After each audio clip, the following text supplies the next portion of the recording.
Welcome to E360 TV, the live streaming and on-demand destination for influential voices and enlightened audiences. We offer trending, grassroots, and purpose-driven content across a diverse range of interests. E360 TV is more than just watching programs. We offer the ability to interact with live shows connecting audiences to real, authentic influencers and storytellers while streaming to millions of devices.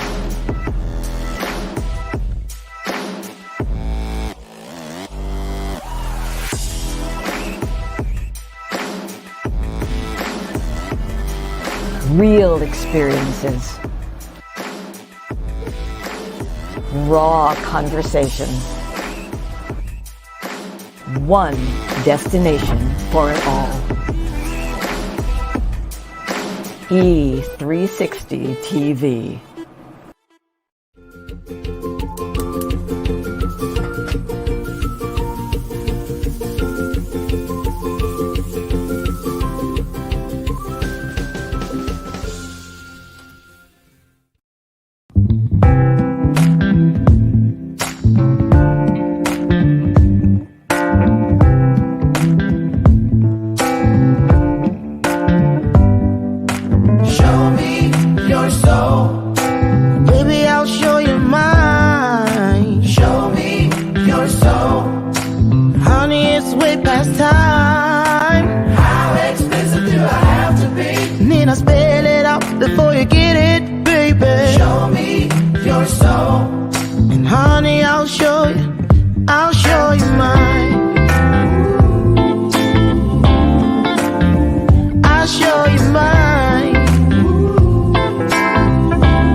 Good morning to you. Good morning.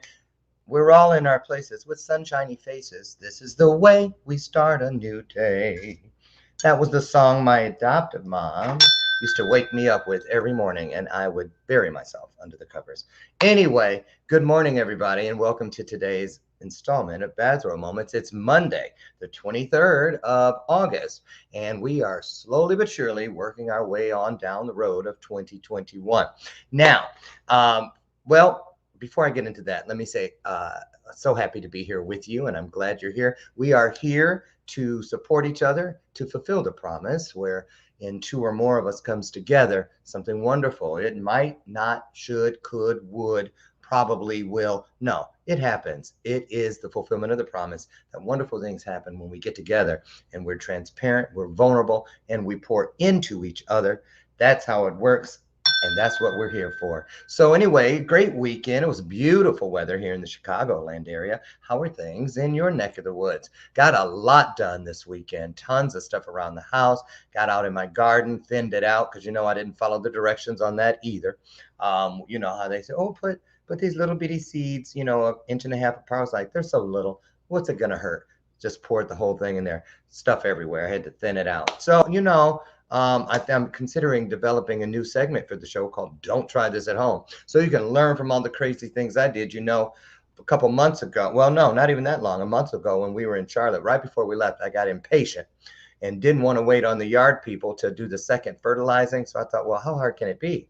And I used, you know, they used my little spreader. So I thought, well, they already said it. Came back from Charlotte. Our yard looks like it has the mange. I'm not kidding. The Michael Jackson disease, with the vitiglio or whatever. Um, um, oh, so I fixed that this weekend. I got up all the dead stuff and went and got the patch stuff and yeah. So anyway, don't try this at home unless you read the directions. I have always done that.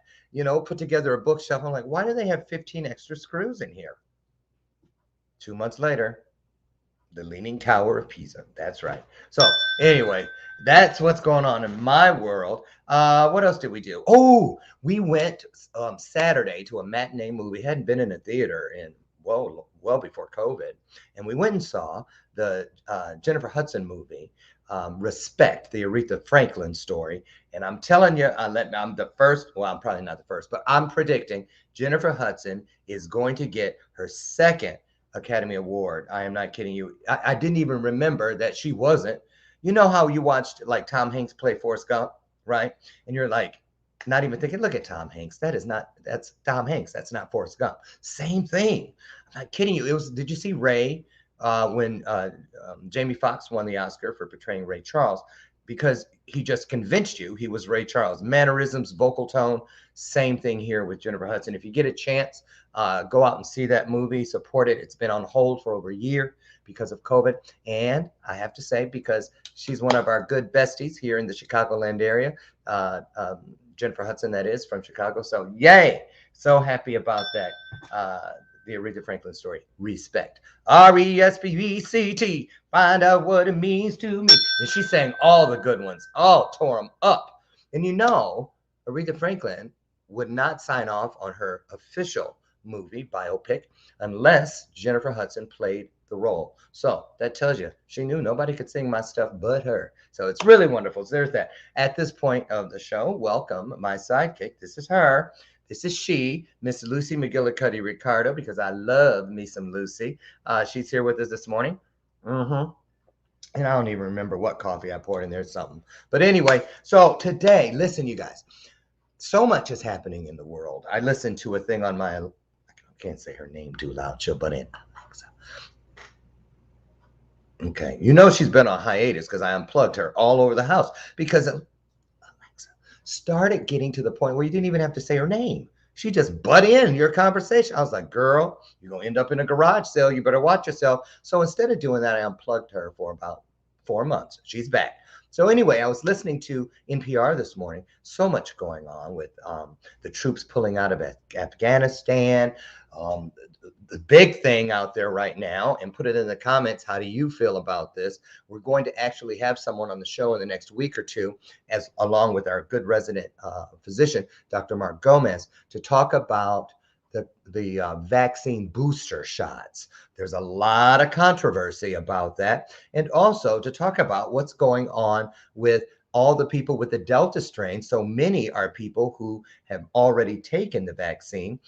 So there's just a lot going on. So the reason we're here today, our topic today, and we have two wonderful guests who have a brand new show out there that speaks to a lot of the things that we don't talk about because of stigma, amongst other things. I am, of course, speaking of mental health. Now, I remember back in the day when anyone would say anything to me or anyone within my ear shot about mental health, you were like, ooh, who you calling crazy? You see what I mean? Right. So much stigma associated with it. It shouldn't be. Are you embarrassed or afraid or ashamed to tell people that you're going for your yearly checkup? No, not at all. So we're going to talk about some ways that we can do better, not be fear-based in our decisions and how we process, and just little bitty things that we can incorporate into our day-to-day lives to help us have a better handle on our mental health. So I thought it would be a great idea if we could start off with something just basic. So I went and I looked for some things. Let me see. Which one? Let's look at this one first. Okay, wait a minute. You guys don't even play. I am not techie. I am clicking all over the place. Oh, Lord, where'd y'all go? Okay, so I'm coming back over here. Here we go. I believe, nope, that's not the one. Hold on. I'll get there. Look, I'm 59. They didn't even have computers. in my lifetime. Well, yours either, probably. So here we go. Take a look at this. This is entitled Why Mental Health is as Important as Physical Health, which took me a long time to figure it out. So I wanted to drop this in. It's just a couple minutes long. Take a look. Mental health is very important for the well-being of the individual. If you are not in a healthy state of mind, most likely you are going to have physical problems. As a matter of fact, studies show that when people struggle with significant mental health problems, they are at higher risks of having physical problems. So it is really important to take care of your mental health by staying away from what we call maladaptive coping skills to deal with anxiety-provoking situations. Sometimes people engage in destructive activities to deal with stress. For example, drinking excessive amounts of alcohol, or using street drugs, or doing other activities that are destructive, like getting involved in gambling or watching TV for many hours. All of that could be unhealthy. It's important to take care of yourself. It's important for you to have structured life, even when you don't have work obligations. A lot of people cannot go to work at this point because of the COVID-19 and the regulations and so on. You cannot leave your house, to go, for example, to social activities or to the gym. You need to try your best to have a healthy lifestyle. You have to try to practice activities that are healthy, that you could practice whether inside your house or without people. You need to take care of your physical health. Again, physical exercise. You could do aerobics inside of your house. Taking care of your health, your diet, and Amen. it is important to take care of mental health and physical health. Absolutely true. And did you know? Here's a couple things that I found on the web. They say good health is about both physical and mental well being. Emotional, psychological, and social well being are just as crucial as our physical health. And they can also have a large impact on each other. So, mental health problems affect people in every country across the world. However, mental health is very closely linked to poverty, discrimination, and overall health and well being. Now, whilst mental illnesses are recognized as an urgent health challenge, they are often severely neglected, and the people affected are hidden. Funding and resources allocated to mental health are almost non existent in many health systems around the world. 80% of people with mental health problems live in low and middle income countries where fewer than 1 in 5 can get treatment. When mental health services do exist, oftentimes they are not adequate nor appropriate. They are rarely integrated well with other health services, and the stigma attached to mental health issues prevents many people from seeking and accessing services. It is a silent epidemic, and those suffering are often not in a position to demand action. So that's why we're here. We don't want to wait on something to tell us what we need to do, how we need to do it, and when to do it. We're going to be proactive. Excuse me. And the way to do that is to talk with each other about how we feel about mental health. Okay. So here we go. We're going to bring in J.R. Reed. He's been here before, and his brand new co host, Jason COTTOM. And they're going to talk about their brand new show, Mental Health Happy Hour. Cheers.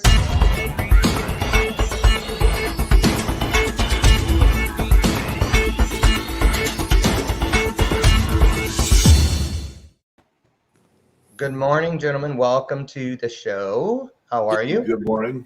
I'm well. You said it was nice and sunny in Chicago. It's gray, hot, and humid here in Southwest Missouri. Yes, yeah.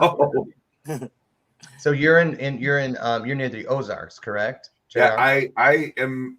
We're both in the Ozarks. If you've heard of Branson, Missouri, Jason lives in Branson, and I live right next door in Hollister. Hollister. Okay, so Branson, yeah, that's where all the I think the Osmonds had a big thing going on there for a long time. Mm-hmm. Yeah, it's kind of like the last stop on the circuit for the performers. They hit Vegas, then they go to Reno, and then before they die, they go to Branson, Missouri. Now, well, not before they die. It's not that bad. I actually, believe it or not, sang the national anthem in Sun Devil Stadium in Phoenix, Arizona. Well, actually, Mesa. No, Tempe, Arizona. Tempe. And the Osmonds were the star. Lee Greenwood and all of them were there. The brothers, Jimmy, Marie, all of them. And yeah, that was a great time. And they were big in Branson back at that time. This was in the 80s, back in the dark ages, the ice age, if you will. Yeah. But anyway, Branson, yeah, great place. So we're here.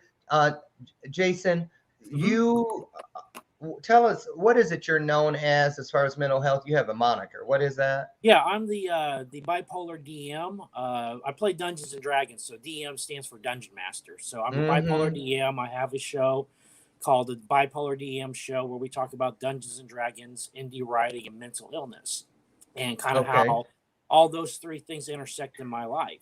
And huge advocate for mental health, mental wellness on my show. And of course, now we have our new show that we just started, the Mental Health Happy Hour, which is a positive. Cheers. Yes. I'm going to do that every time you say happy hour. Yeah. That's a sacred phrase in this house. I'm just letting you know. Happy hour. Okay. And so the positive spin is not on the illness itself, but on the treatment and the maintaining the wellness. Because right there. Yeah. Let me stop right there. See, that's what I'm talking about. Mental health doesn't always mean that there's an illness. Right. A lot of it's prevention, a lot of it's maintenance, preventing bigger things from happening. And that's what we really want to focus on, is keeping those bigger things from happening, doing the little things every single day that help you prevent relapse, prevent having another episode, whatever that's going on in your life. Correct. A lot of it's about prevention, Exactly. And being proactive and knowing how to identify things before they get so far or too far out of hand. Now, JR, I heard a slight echo, so I muted you. So whenever you need to speak, if you could just unmute yourself, that would be great. So let's talk about that. So Jason, I'm assuming you've been properly diagnosed with bipolar disorder? Yeah, through the VA system. So first I was in the military as a combat medic. And then when I was 22, I was diagnosed with first with borderline personality disorder, and then later on with bipolar 2. And since then, I've picked bipolar TOO or bipolar number 2? Number 2. So there's 3 types of bipolar. There's type 1, which is there's no more severe than others. It's just a matter of differences in symptoms. But bipolar 1 is the one where you have the hallucinations, whether it's auditory or visual, the extreme manics where you're so far that you're off reality and you have to be hospitalized for your own safety and the public safety.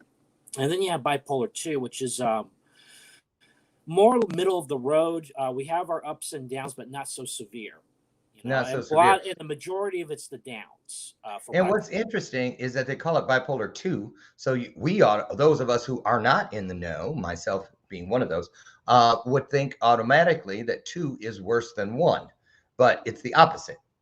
Well, it's not the opposite. That's the thing about it. It's really hard to put one up against the other because type 1 has severe symptoms, but type 2 has them more often. And that's right. Type 2 more severe but is the more often of the severes, especially the lows. Okay, but here's what I'm getting at. Yeah. Because remember, you may not know this, but I'm married to a therapist, and I've been going to him all my life. So it's like, anyway. And, sometimes you see people who are walking down the street, just talking to people we don't see and that sort of thing. And oftentimes those people are suffering from some form of bipolar disorder. And what was the other thing did you mention? Bipolar disorder? Borderline. Borderline. Yeah, personality. Yeah. And if you want to think of it this way, think of the human brain like a computer. And the brain itself is the hard drive, the physical hardware of the body, while your thoughts and everything else is the software. Bipolar affects the hardware of the brain. It affects the hard drive. while borderline is the software, the writing of the code that, the way you think and everything like that. And that's kind of the difference between those two illnesses. And when you link them together like I have them, it is a wicked, wicked combination to have both a physical and also the thought processes being screwed up. Right. And so it's a very dangerous combination. Yeah, it can be. I actually had a roommate my freshman year in college who suffered from that Billy. Great guy. He didn't drive or anything. He always rode a bicycle. And I remember the very first time I saw him actually switch from one person to another. Literally, he was talking to me, laughing. He's like, "Oh, I'm going to get us a beer." And he opened the refrigerator door, reached in, grabbed 2 Michelobes, shut the door. And when he turned around, he just exploded and threw them against the wall and started knocking over lamps. And of course, I don't know what happened after that because I was out of there. Literally went running out because I didn't know what it was. Just, I'll never forget it. Yeah. And so there are people. And the thing was, he was off his meds. Yeah. At that point. So now, and we're going to come to you in just a second here, Jay, because you have a different mental health road that you travel, which is the autism one. And so before we cross over to that topic, Jason, so are you on meds today? And if so, how long have you been on them? And how long is that for life? How's that work?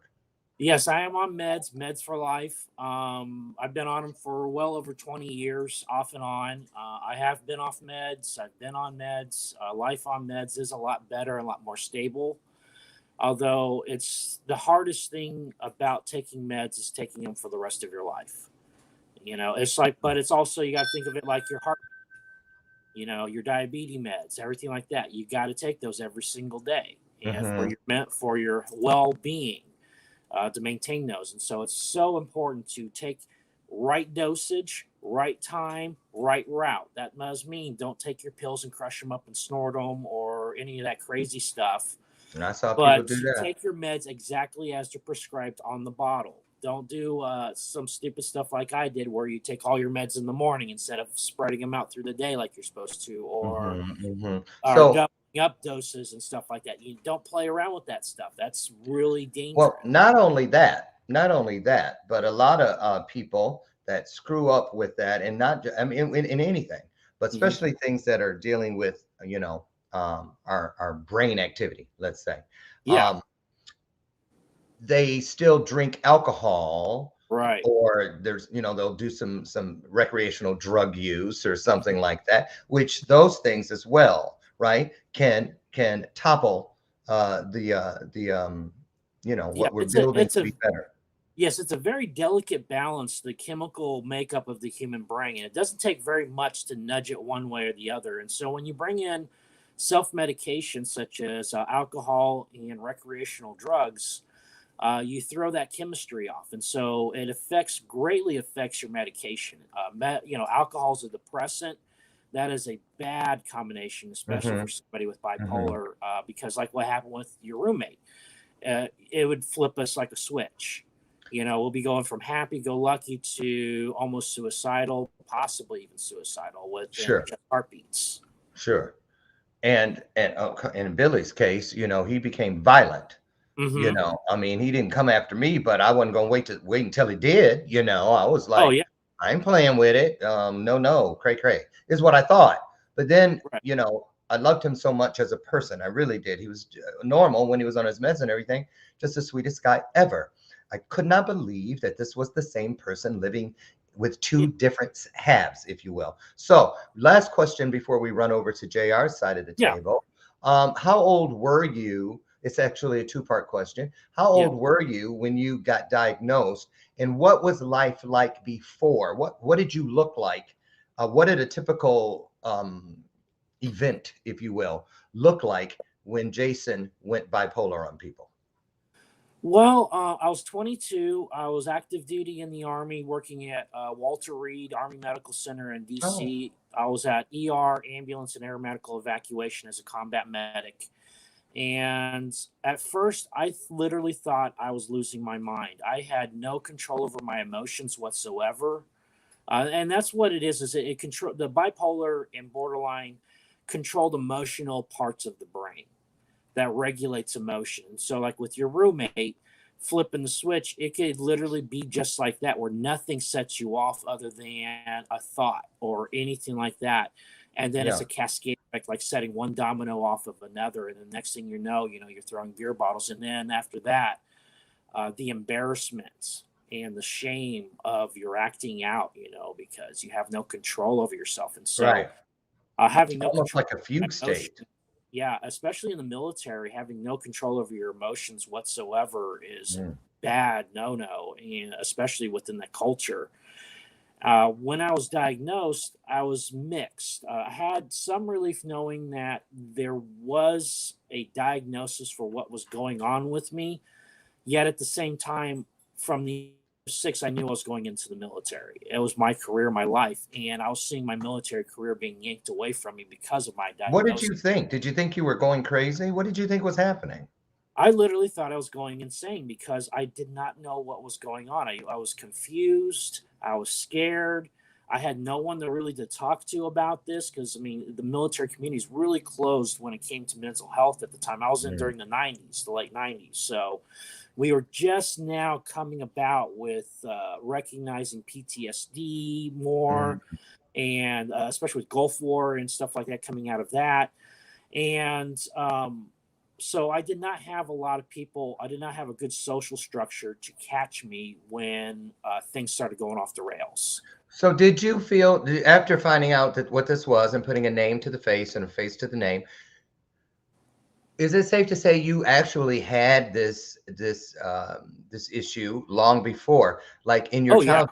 Yeah. Did it explain a lot of your behaviors as a child?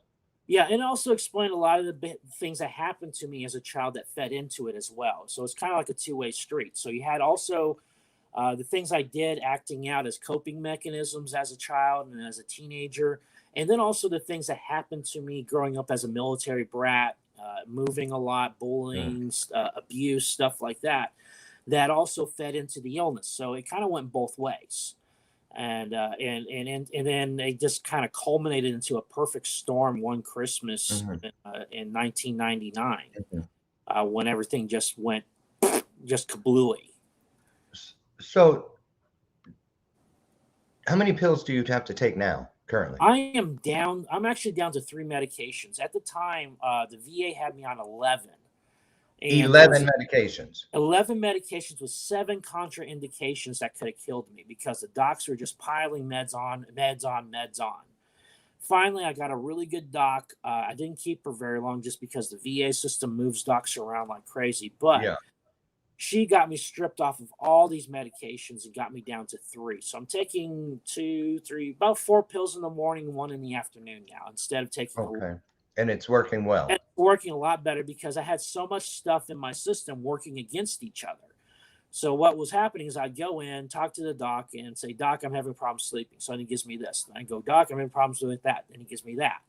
Next thing I know, I'm on 6, 7, 8, 9, 10 different medications, and the doc is not looking up, "Hey, you can't take this medication with this medication or else it'll shut your kidneys down," or "You can't take this medication with this medication or I'll make you suicidal."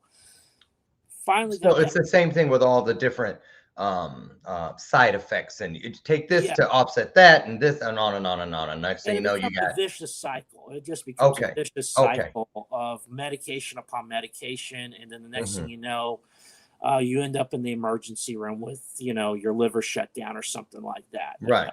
Very dangerous when you're playing with pharmaceuticals. Right. That's why recreational drugs and alcohol is so important to stay away from when you're talking with mental health, because of how they affect the brain, but also how they affect the medication and can make the medication toxic to your system if you're not careful. Okay. JR, thank you for being so patient. Welcome to the show. Now, JR. Yes. You have a different. Well, I do want to correct you on one thing. Autism is not a mental health issue. It's your brain being differently wired. But that being said, most people on the spectrum do have one or more mental health issues. Exactly. And those Anxiety, are the things that depression. oftentimes those mental health issues are the things that are indicators sometimes that leads to the diagnosis finally of autism. Correct. So that's why, they kind of, it's a multi-feed kind of thing. Well, I mean, that's why when I advocate, it's not just for autism, it's for autism and mental health, because the reality is we all deal with mental health issues. Well, of course, because before you were diagnosed, and you were diagnosed at what age now?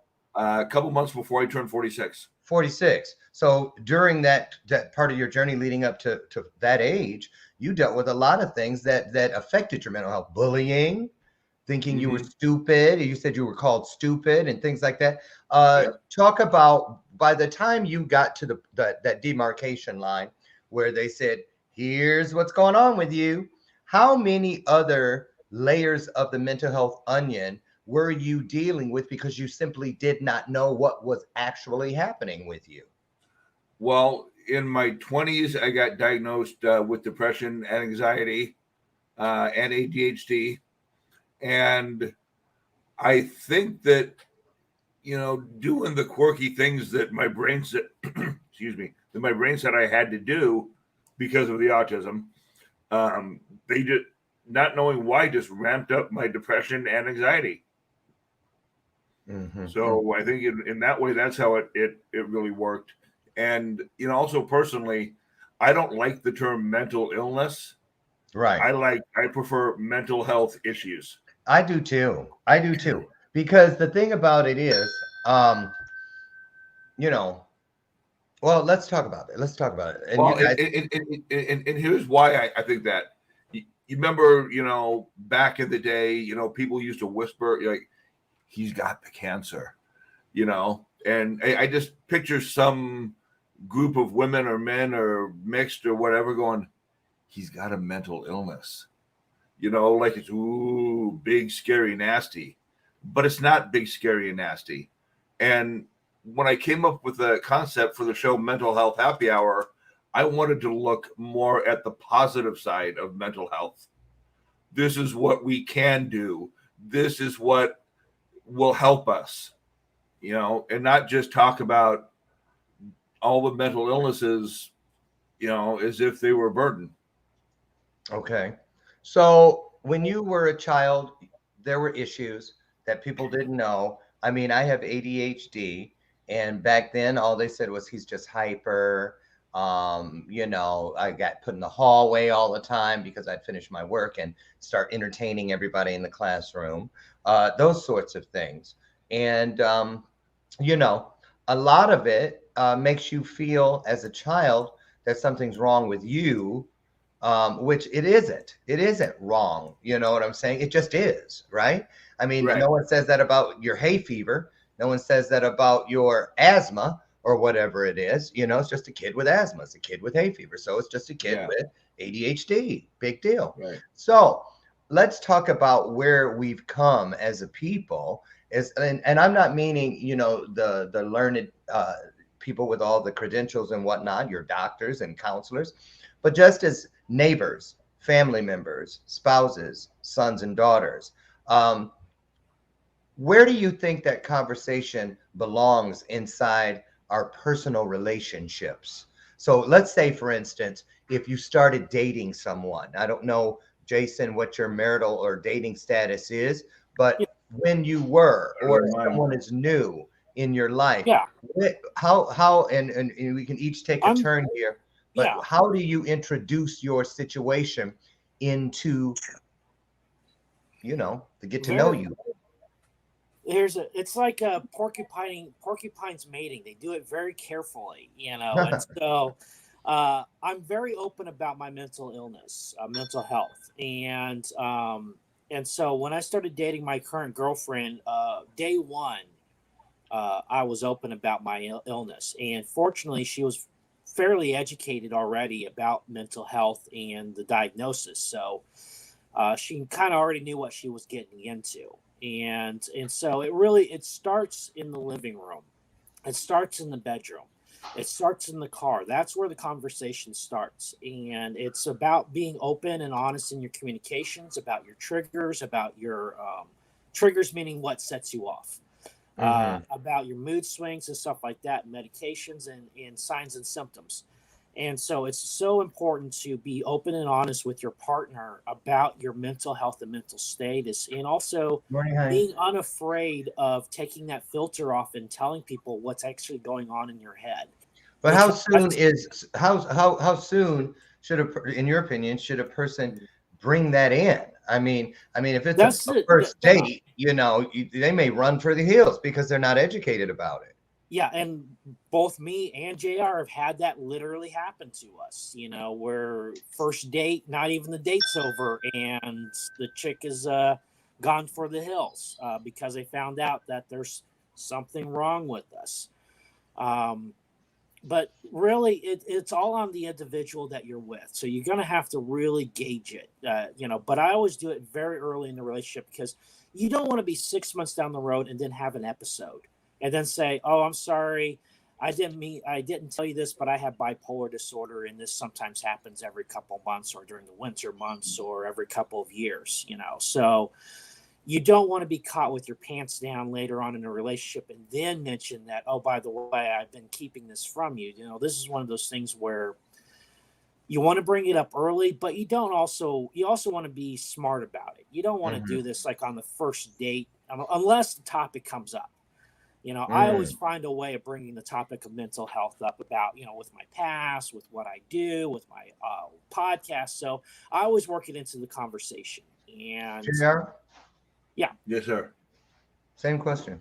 When do you bring it? With me, it's a little bit different in that I'm an autism self-advocate, a speaker, and a writer. So it just naturally comes up early on, like when you're talking on the phone, texting, whatever, and inevitably they ask, what do you write about? What do you speak about? Well, I tell them, it's autism and mental health. Excuse me. And that's exactly right. Because let's think about it. The three of us here on the screen each say that we each have identified a separate mental health issue that we have.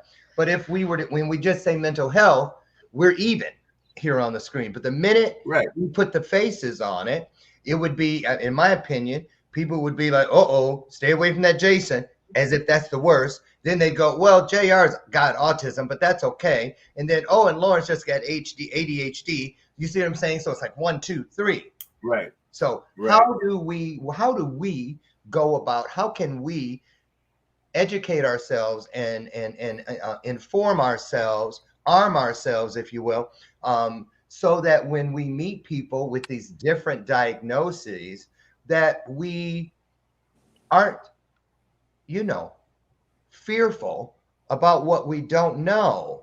Do you understand? Does that make any sense? It does. It does, Lauren. And the guest we had on Mental Health Happy Hour last week, before you jumped on about halfway through the show, is a coming out coach who works mainly with the LGBTQ community. However, he also works with a lot of people with mental health issues on how to come out to your family, to your friends, to your coworkers, whatever. Sure. And you have to ask yourself a series of questions. Am I ready for this? Can I accept this? What's going to happen if I do this? So I think it's really a little different for everybody. But I think if the people are important enough in your life, then they deserve to know pretty much from the start.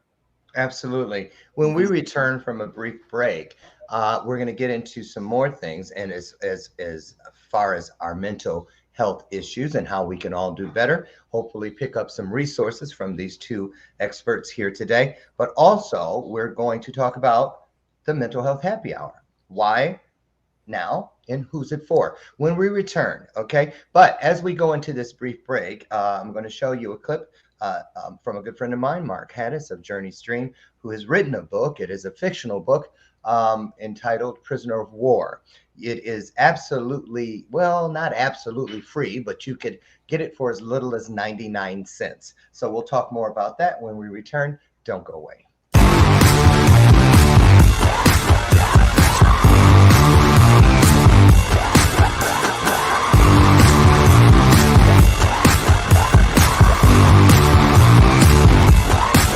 except I received this insight about a title called Prisoner of War.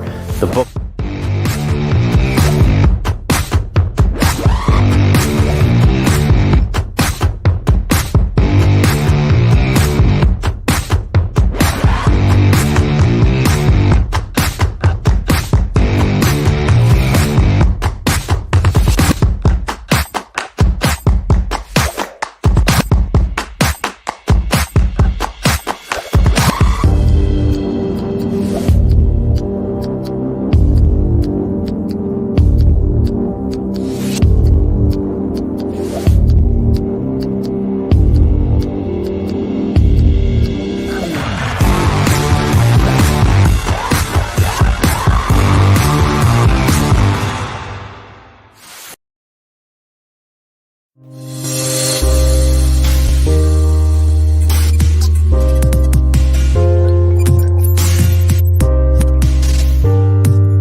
Okay, we are back. Welcome to today's episode of Bathrobe Moments, and we're talking about all things mental health. And before we get back, I wanted to put that's not it. Where is it? Let me get rid of that. I will find it and put it up, the link, so that you can get over to the book, Prisoner of War. And like I said, for as low as 99 cents, it's just a donation-based book. So really great thing there from Mark Haddis. We're bringing back JR and now Jason. Welcome back, guys. So let me ask you something. How important is it, and I'm leading into the happy hour, the mental health happy hour show. How important is it that we have more safe spaces for people to just be flies on the wall if they need to be, until they feel comfortable enough to start sharing? And how important is it to get to the core of what you're dealing with through the art of sharing? JR, why don't you start? To me personally, it's very important to have your space, or your go-to coffee joint or diner or library or bookstore or whatever, someplace where you feel comfortable and you can feel safe in that environment. 1 in 5 people has a mental health issue, a diagnosed mental health issue. So that's 20% of the population. Right. You go to Christmas dinner with your family, and chances are you've got 2 or 3 people there. I mean, just statistically. In my family, all of them. Well, yeah, no, and there are some like that too. But I'm just saying, statistically, with 1 in 5, no offense, you're going to have 2, 3, 4 people there with some form of mental illness, whether they talk about it or not. Well, Jason, you chime in on this. I've eaten my vegetarian sausage. Do you think? I kind of think all of us has some mental health issue, whether it's neglect or what. Yeah. I mean, is it possible to not have any? Really? Well, that's the $1 million question. Just because I think the pandemic really did the best thing for mental health than anything else, because it forced people to look in on themselves and their own mental states and what they were going through. And a lot of people were putting under stresses that they were not prepared for, such as extreme isolation, being locked up, not going to work, not having a routine, those kind of things. So, fear, a lot of misinformation. And so a lot of people became more aware of mental illness and mental health as the pandemic progressed. And so it actually has been a very big help for us in the advocacy. And because more people were forced to confront the elephant in the room, when they were forced to sit in the room by themselves with it, they had to face the elephant. And now there it is. Because listen, all the, there's a boatload of conspiracy theories out there. Remember them all? Some of the, here's a few from the last year. 5G, at the beginning, I was putting citrus pills and stuff in water and putting a towel over my head because I saw a YouTube video where they're like, it'll kill it, right? So, and the thing is, when we are alone, is when we could be finding ourselves face to face with a form of mental health challenge that we have never needed. It was never, nothing happened to make it so up in your face. You know what I'm saying? Like the isolation piece, piece. So let's talk about what is it that we can do? And I've got a little clip. Lauren, can I chime in on what Jason just said real quick? No, I'm kidding. Okay, thank you. I think COVID really brought out the best of us and the worst of us. Agreed. The worst of us being the mental health issues. But think about your life pre-COVID. Everybody gets a little anxious sometimes. Mm-hmm. Everybody gets a little depressed sometimes. But is it enough to call it a mental health issue? Well, it doesn't even have to be an issue. Isn't right. the point to be on top of it so that it doesn't become an issue?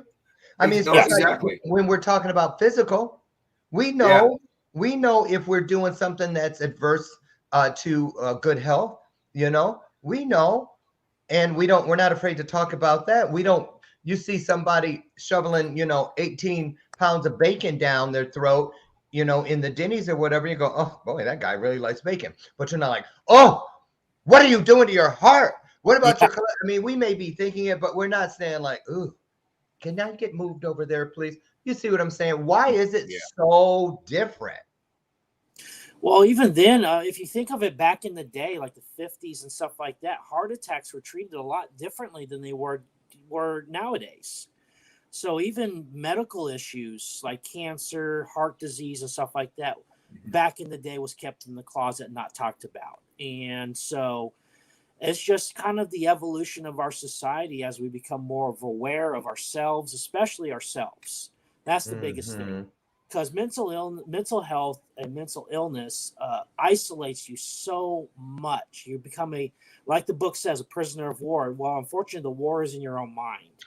Exactly. And you're a prisoner in your own head. And so it doesn't matter what your exterior environment sometimes is.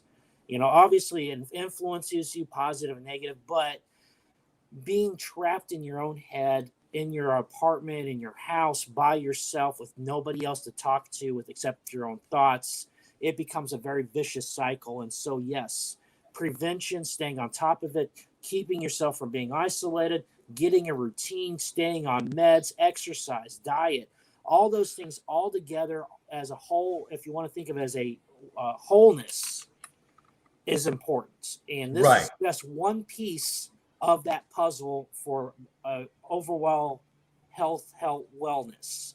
Not just here's wellness, but here's something I want to let me show you guys this. It's 10 ways to better look after your mental health. And I think you might be encouraged, maybe surprised a little at some simple things that speak to just that, mental health.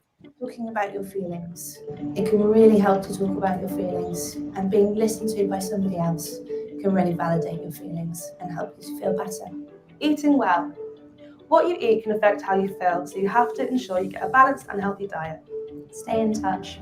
In order to maintain a good mental health, it's about staying in touch with friends, family, and a wider social network. Even if it's not engaging in your normal social activities and routine, it's about staying connected, not isolating yourself, and just checking in every now and again. Ask for help. We're all humans who all experience difficult emotions in our lives at different points, but sometimes we can't address those on our own and we have to get support from other people. Drink sensibly. When drinking too much, you can relive past memories which are more traumatic under the influence of alcohol. Do something you're good at. Focus on the task, everything else goes out the window. Take a break. Give yourself time to revive and relax. Keeping active. A little bit of exercise each day can affect levels of serotonin and dopamine, which may maintain mental well-being. Accept who you are. Once you accept yourself, you'll realise that you don't need to change anything about yourself and you'll feel under less pressure. Care for others. The more we genuinely care for others, the greater our own happiness. I love every one of those. Number 9 was my favorite. And the one thing about it is, and I like to explain it like this, there's a difference between simple and easy. Every single one of those are a simple thing to do, but they're also not easy. So when somebody like me looking at that, we were looking at those saying, yes, yes, yes, yes. Every single one of those things are important for maintaining our mental wellness.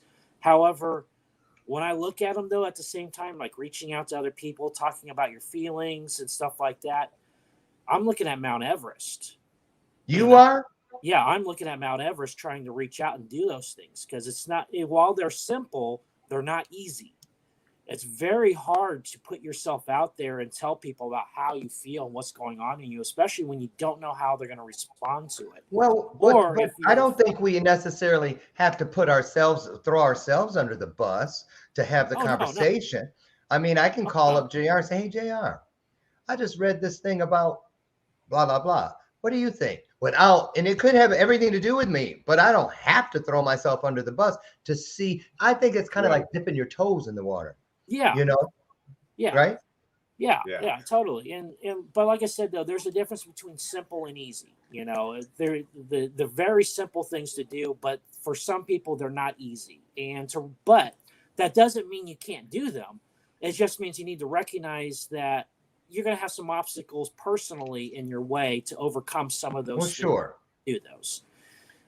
But you know, being aware. But like I said, being self-aware about yourself is so important for mental health, being in touch with yourself. And I think that a lot of that right there, JR, tell me how you feel about this, is based on, I'm a firm believer in making sure, some people call it your circle of influence. I have referred to it as those people that are healthy enough to possess the front row seats in my life. And that's what has always helped me. If I need to trust somebody, then they have to have a permanent seat. You know, someone that I've built that kind of a relationship with, that I know it's a safe place to go to. I mean, I don't want just social type, friends or relationships where it's like, oh, let's go for a drink or let's do this. I need people in my life too. When Lauren can't show up for Lauren, I can call them and say, I need some help. So let's say what we saw in there as far as the 10 things, find the one that is comfortable for you. I feel this, if you start with one, it can have a domino effect, help you get to what's next. That can help you get to what's next, so on and so forth. JR, how do you feel? And what do you do to make sure, because JR coaches with me and we're really good friends, brothers, and you know how we do it. When I can sense when you're having a rough time, right? But I don't sit there and and that's another thing. I don't need friends in my life anymore who, when I was there, and they're like, oh, I know what you mean. Because they, it's like they feed that codependency. You see what I'm saying? And a lot of us we don't want solutions. We just want to bend someone's ear, and we don't want people. A lot of people cannot have people in the front row seat that tell them what they need to hear. They fill those seats with people that tell them what they want to hear. Ever lived through that? Okay. So let's talk about what people can expect at the happy hour, the mental health happy hour. It sounds like, woohoo, cheers. Yeah. Why the name and why is it carved to make us feel like it's a party? Well, it's named that because there's just such a stigma of negativity around mental health, and I wanted to look at the positive side, at what we can do. I love that. Listening to people's stories, how we can help ourselves, how we can help others. And I knew that Jason was, a great co-host on this. But like, for example, tomorrow, our guest is a PTSD and domestic abuse expert. And so Jason and I decided to take that a step further. And the following week, we're going to have 3 vets on a panel that have PTSD. So we'll look at PTSD from the domestic abuse side, and then we'll look at it from the side of the veterans. Okay, awesome. So we can get some juxtaposition and see that, I wasn't, for the housewife who never served, but, she got slapped around there's a golden lasso of truth between both that they can learn from and pour into each other even. So where can people find the show and when does it air? I know you said tomorrow, but where? It's Tuesdays at 2 p.m. Central, and you can find it. Lauren, I gave you the information in the chat. It's, well, actually, you gave me J.R. Reed Speaks, and you gave me not weird, just autistic. But isn't there a Facebook? Facebook.com/not weird, just autistic. That because I saw a group. I saw a group for your we haven't started one yet. You got something on Facebook that says happy hour, mental health happy hour, and it says with. That's from the website The Mighty. Every 2 weeks they have a group chat, and they call it the happy hour. So okay. But yes, that on the bottom of the screen is where you can watch it live. So it's going to go live right here. It'll go live right there, and then afterwards you can watch it on youtube.com/not weird just autistic, or you can go back to the Facebook page and watch the past episodes. Okay. And Jason, yes, what else? I know you have your own show and the one with JR. Talk about your show. Where is that at, and where can we find it? Easiest place to find it is on www.thebipolaردm.com. I have links not only to the mental health happy hour on that webpage, but also links to my live show and previous podcasts and my blog, as well as resources on indie writing, Dungeons and Dragons, and mental health. And so going to that webpage is the easiest way to do it. I'm also on Facebook. I'm on Twitch TV. I'm on YouTube. So if you just do a search for the Bipolar DM on any of those, it'll get you right there. But going to the webpage, that's kind of like the one-stop shopping for everything. Okay, awesome. Hey, and Lauren, I will say Jason is very dedicated to his podcast. He had me as a guest on his podcast on Saturday night, and he was broadcasting live from a campground where he was out there with Boy Scouts camping. Yeah. Awesome. Get her done. The show must go on. I agree. Exactly. So, listen, guys, before we get out of here, real quick question. JR, if you could recommend one resource, whether it's a video, a link, a movie, a book that helps people to understand what you're trying to get people to understand or help them to understand, what would your suggestion be? Yeah, I don't know that there's limited to one, but what I would say, your favorite. Just give us something. Differentbrains.org. Differentbrains.org. I like the name of that. It's a website that deals with neurodiversity and mental health issues. Okay. And they're a little bit of everything. Okay, Jason. Yes. Any recommendations? You know what? I always go for the big ones. National Institute of Health. Those the big government sites. Just because with the internet, there is so much misinformation out there. It's very important to vet where your sources are from. So it's very important to be careful where you're getting your education. And so I always go for the big ones. Go for the mentalhealth.gov or National Institute of Health. Those ones right there. Great places. WebMD's great one too because they're great on vetting their information. So education. Know what your diagnosis is. That's the biggest. So, if I could ask you guys to drop one or two of those resources into the chat after we conclude here, that would be great to help everybody out. If you out there, and I suggest you do, would like to continue the conversation with these gentlemen, you can find J.R. Reed at Not Weird, Just Autistic on Facebook. Also, you could go to his website, www.jrreedspeaks.com. And for the bipolardm.com, there you go on your screen right now. Gentlemen, thank you so very much for coming in and for sharing. It was a great hour, great way to start the week. And as we get out of here, let me just say to all of us, and including myself, listen, you guys, we are here for each other. We are not to be judging each other. We are here to uplift, encourage, and learn through all of our journeys. So remember the 4 agreements. Just follow them and everything will be fine. Number 1, be impeccable with your word. 2, don't make assumptions. 3, don't take anything personally. And 4, always, always, always do your best. And we're going to do our best to do it again tomorrow morning, God willing, right here on Bathrobe Moments. I'll meet you out front at 8 a.m. I hope to see you there. Have the best day ever and be the blessing you'd like to receive. Thanks again, guys. We'll see you soon. Thank you, Lauren. Bye, everybody. Thank you.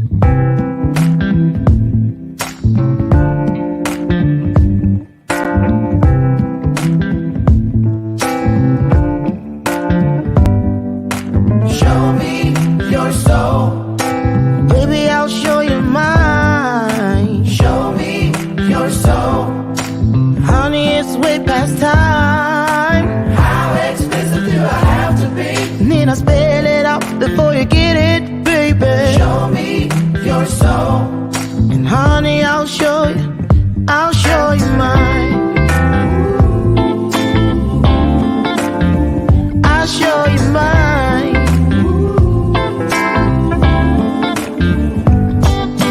Boy, I'm standing right here holding up a sign, shamelessly displaying my state of mind. But you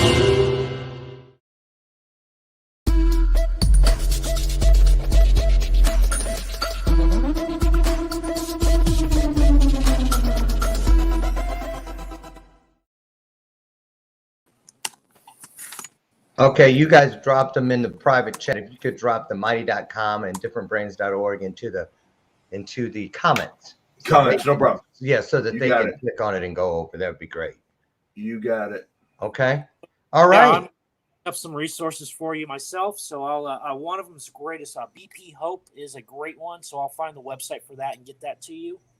Yeah. And that's a great resource for people with bipolar. Yeah, drop all those in the comments because that way when on the replays and everything, people can just go right in and get directed right over. Yeah, and if Now, I've got no place to put anything in the comments. You'll have to go on the thread. Oh, okay. Yeah. So if you can give me the link, either Lauren or JR. Yeah, JR will shoot it to you. I'll repost this on my sites too. And this was great. I really enjoyed it. Awesome content. Oh, thank you. Jason, you got to come on sometime in the fall or the winter when he's actually wearing a bathrobe. Yeah, after Labor Day, I'll go back to put them on. It's just too hot right now. Yeah. They've all been to the dry cleaners and they're upstairs in their plastic waiting to be revealed again. So, okay, you guys have a great week. JR, I'll see you later this week on your session. I'll see you Tuesday or Wednesday. I forget which day it is, but Okay. I will definitely add those two into the thread. Okay, thank you. Thank you. All right, you guys have Bye. a great day. Thanks again for being here. You too. All right. Oh, thank you.